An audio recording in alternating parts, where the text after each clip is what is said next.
world. Welcome, everybody. Today, we have a beautiful soul again, Lincoln Gregor, with us. He's a channel for the higher self-consciousness. Welcome, Lincoln. How are you? Hello, Ilsa. I'm doing very well. And thank you for having me on your show again. I really appreciate it. And I really enjoy that these interviews happen. That's really nice. Thank you, anyway, for your time and your contribution in AnaAkun. You're very welcome. I've got all sort of questions again from your audience and from the people who are from your followers. But I'm going to start with a personal question. I think it's really exciting to be here in the world now, because we talk a lot. We're all very busy talking about what's happening around us in the invisible world. But I think that we have to concentrate now also what is happening here in. Can you tell us a little bit about what is the process at the moment about the awakening from the consciousness here in our 3D, like we say? Yeah, I think that's a great question to start with. I think it's especially relevant right now in our world because of all the really big changes happening in our lives. I really like how you framed it, how oftentimes we do focus on the invisible world and how now is a time to also focus on the physical world. Because really we live non-physically and physically at the same time. And the two are really connected. Yeah. So right now, people on the spiritual path, I feel, are really being called to live more fully in their physical reality. And we can do this by applying all of those spiritual concepts and all the spiritual practices that we've been using thus far.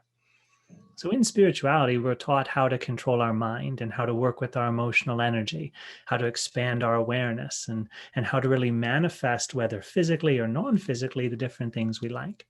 So we've been learning this, we've been training ourselves for this. And now in this physical reality, here's where we really get to apply it. So right now in the world, we're really being shown how powerful we all are as creators. And we're being shown how powerful our mind is. And whoever controls the information of the mind determines how human beings are going to act. Right? Now, as we awaken more, we're also learning the control that we have as conscious beings within ourselves. So if we use the example of meditation, when we learn to meditate, the first thing we do is understand that our thoughts are not who we are. Right? We're the consciousness that's perceiving the thoughts. We're not the automatic stream of thoughts that arises. As we establish ourselves as this deeper consciousness, we realize that we can shape our mind. We can bring it to silence, for example, in meditation, or we can consciously shape it with a mantra or an affirmation or a visualization. And when we are shaping our mind consciously, we notice that we change how we feel emotionally. We change the quality of our speech. And this, as a result, changes our human relationships. It even changes how we're manifesting things in our job or in other creative projects in our life. So through the application of spiritual principles, we're always changing our physical reality. And we're always demonstrating ourselves as these creative beings. So right now in the world, there's a lot of control, a lot of creative control happening as different groups of people are trying to determine how everybody else behaves and how everybody else thinks. And if we would look into these groups of people trying to influence how everyone else thinks, we realize that they also have another agenda, and that's the benefit of themselves, often financially, as well as their personality in a sense of power and control and dominance. So if we look at these groups of people who are telling us how to behave, whether it's corporations that are censoring our media, or whether it's the governments that are creating these policies of behavior, right? We all come into an understanding of asking ourselves, is this what I want in my reality? Right? There's good intentions sometimes, and also there's selfish intentions other times. But ultimately, we're here to ask ourselves, is this what I want to be creating in my reality? So in meditation, we listen to our thoughts, and not always do we agree with our thoughts consciously. Not always does the way our old self learned how to think, not always does that align with us right now as present moment creators. You might be trying to practice self-love, for example, and you hear this voice in your head that criticizes yourself and condemns yourself and gets angry at yourself. And you might think, that's not how I really feel. But sometimes I get swept up in the ego and I act with fear and I act with anger. So in meditation, we learn how to become more awake, to live with love and to think with love and to think with empowerment and to bring through all this beautiful energy so that we don't align with the past conditioning of limitation and fear and anger and so on. So for those of us on the spiritual practice, we've been practicing a lot, right? Living better lives. And now we get to demonstrate that in the world so that we don't create based on fear thinking, or we don't create from anger, or we don't create violence with our words or our thoughts or our emotions. So now there's this really wonderful opportunity for everyone in this world to bring from themselves what they really care about and what they really want this world to be. And it's an opportunity for all of us who are more awakened to be carriers of messages of light and love and peace and happiness and harmony. It's quite interesting that this global demonstration is about personal health. And for a long time in the world, we've had this debate about health and healthcare. Should we work on preventing illness, such as focusing on lowering our stress, increasing our immunity by living a happier, more peaceful, more harmonious life in this world? We've learned about exercising, we've learned about diet. This whole question on health has really created a split within ourselves where part of the world is using preventative medicine that makes us healthier so we don't get sick. And the other part of the world is not doing that and they're getting sick. And then they're relying on reactive medicines like pharmaceutical drugs and vaccinations, perhaps, because the science is unfounded yet with that. And then other sorts of medical practices that happen after you get sick. So right now, it's really about, are you a creator in your life, manifesting and bringing through what you really want to have happen in your reality so you can create a future of health, so you can think in positive ways? Or are you going to be a reaction to the fact? Are you going to wait because you don't know or because you're afraid? And then are you going to try to, respond with these other systems that are based oftentimes on personal limitation?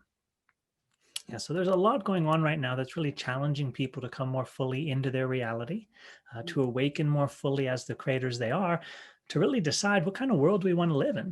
Do we want to live in a world in which we have to cover our mouths so we can't breathe oxygen, and so we're breathing more carbon dioxide? Interestingly, just today, a friend sent me an email of a study done with animals, done with rats in a laboratory, that if you increase the carbon dioxide content in the air, it triggers a stress response in the amygdala, which is the survival center of the brain, and it produces chemicals of stress that cause the rat to get ill. Right? So even breathing less oxygen creates a fear response in the body, right? And then it also creates physical illness in the body. So this has been studied before by modern day medicine, and we're in fact doing it to ourselves by limiting the air that we breathe. Right? Plus, we're not seeing people's faces, we're not seeing people's smiles, we're not understanding that we're human beings. We're really being cut off by what makes us human and what makes us all feel connected. We're not allowed to touch each other. We're not allowed to, like in America, we have a holiday coming up in a few days, and we're being told by our government and by the health officials that we're not allowed to meet our family for this holiday. They're saying you're not supposed to travel, and they're putting a ban on the number of people that can be in your home.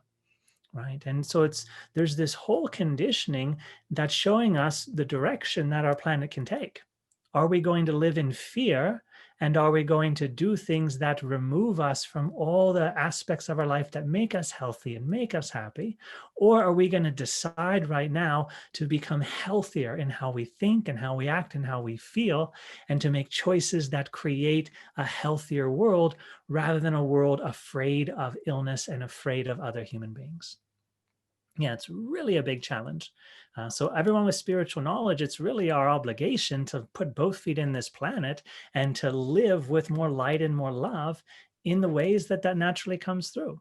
So maybe it's helping people understand how to work with their fear and their anxiety. Right? Just the other day at the gym, there was a man that I met, and we just started talking about things. And he said he couldn't sleep after the election happened, or the voting for the election happened in America. That he couldn't sleep for days. He'd wake up at 3 a.m. and he'd have all this anxiety in his body. And I taught him about meditation. And I gave him some simple techniques that he could use. And a few days later, I saw him at the gym again. He was so thankful that I shared with him a practice that he could use, and it helped him with his anxiety. So we can do things in our personal lives to help each other out, to share the knowledge we've acquired on our spiritual path, to be kind, loving, heart-centered beings, and really make a difference in our environments.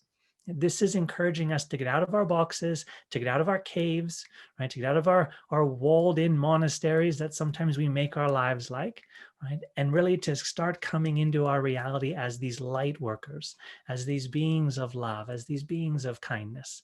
And we don't have to do it in these very aggressive ways, right? We can do it in ways fully embraced with love by helping everyone out. Right? We forget that the governments and the companies and all these people in positions of power are still single people, right? Or small groups of people, right? The mass consciousness has the power. If you have one person or 1,000 people in this world, the voice of 1,000 people is stronger. The energy, the creative energy that 1,000 people can manifest is stronger than a select few.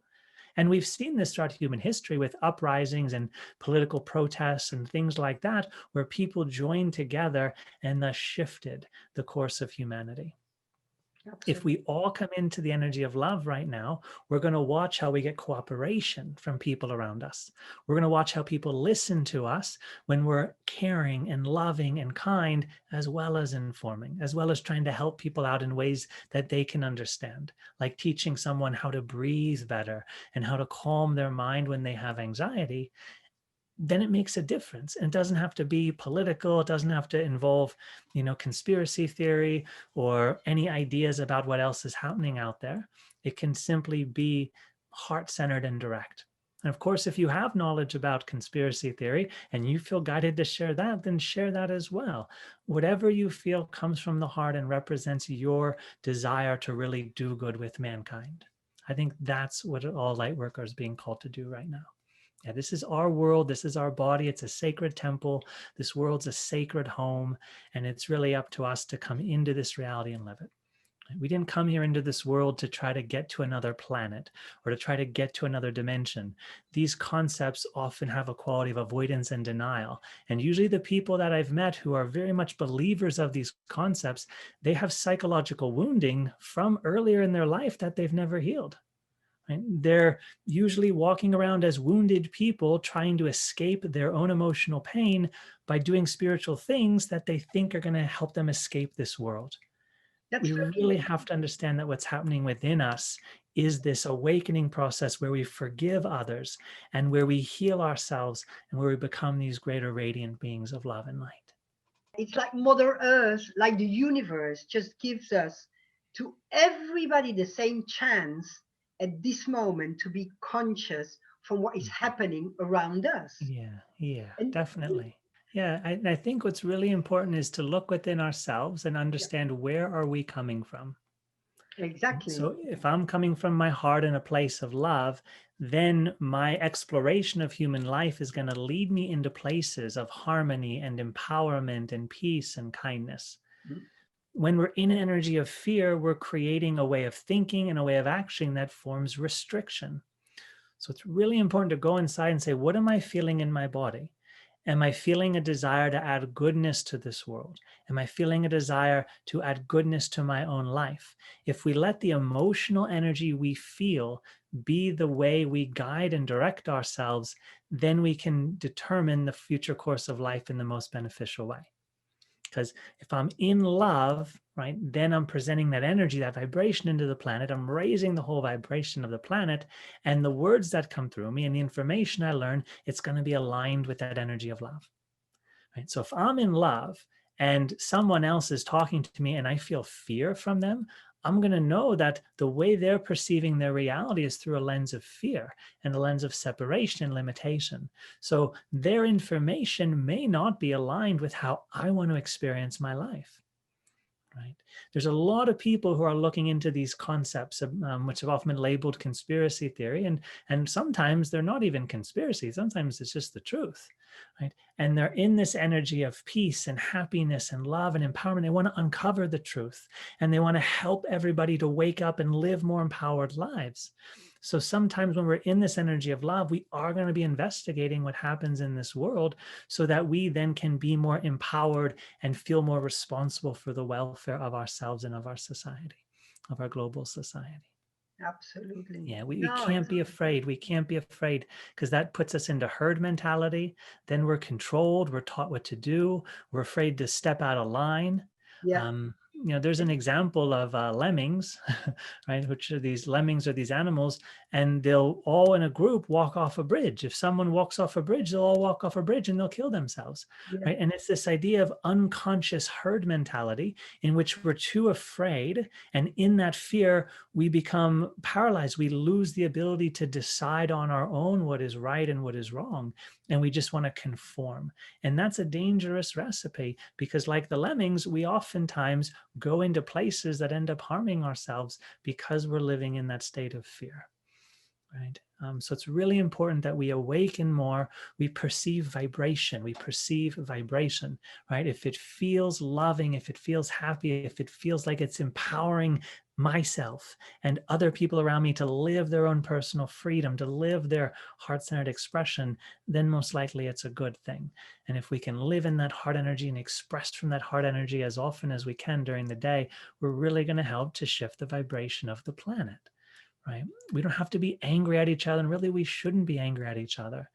Even the people who are trying to make money and trying to control people and cause harm to people, they're still trying to find love.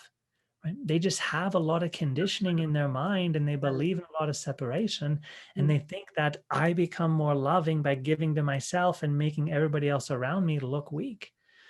And they don't realize that, no, when you lower the vibration of others, you're also lowering the vibration of yourself. Right? We're really all one consciousness. We're like cells of a body. If we can make all the cells around us stronger, we become stronger also. From which space you have to move yourself. Yeah. And sometimes people, definitely, yeah. And sometimes people are confused about how to act or what to do. And that's why I think it's very helpful that we train ourselves to align with vibration, to align with our emotion, right? If you can help yourself be happier, if you can help other people be happier, you'll find that you're making better choices in your life, and you're sharing in conversations that are really uplifting all of this world, right? If you don't want to get sick, right, you have to boost your immune system. And all the science has shown us the way to improve your immune system is with peace and happiness and laughter and emotional intimacy with your family and your friends. It's about improving the quality of your life. When you improve the quality of your life, you boost your immune system, right? And you have a happier reality, and you won't get sick. You won't have to suffer in these ways that a lot of people have been suffering, or that we're afraid we might suffer. So there's so many pointers in our reality, because we have to remember we're not human beings, right? We're souls having a dream of life. So we really have to remember that there's all these signs all around us helping us understand how to live. Right? Helping us to wake up in these empowered ways, helping us to live from our heart. Right? The whole universe is conspiring to help you. Yeah, Right? It's actually no, working true, with you in absolutely. secret to help you out. All in a human experience, no? Yeah. In a human body, you know? Yeah. The greatest conspiracy theory is that you are God, and the whole universe is helping you to remember that. Exactly. Yeah. But this is And that's the one thing they don't want you to know, because it's the game. It's the game, right? They're trying to help you forget who you are, right? And inside your heart, you want to remember who you are, and you want to live happy, and you want to radiate your life, and you want to shine. And this is the game of human life. This is what our souls come in here to experience. exactly. The world's going to encourage you to have fear and doubt and separation, right? Then that's the opposition. It never feels right. And all of the opposition around you is directing you into yourself, so you can find your truth and your heart and your love. It's what souls are doing in this human reality, right? So if we remember that, if we remember that the purpose is to awaken, and what does that mean? It doesn't mean going to some other planet, right? That's often escapism. It means being here in my reality, filling it up with myself, filling it up with my vibration, with my happiness, with my expression. And so there's going to be voices saying, no, you can't express, you can't do this, you can't do that. And it doesn't feel good within us because it's against our soul's purpose.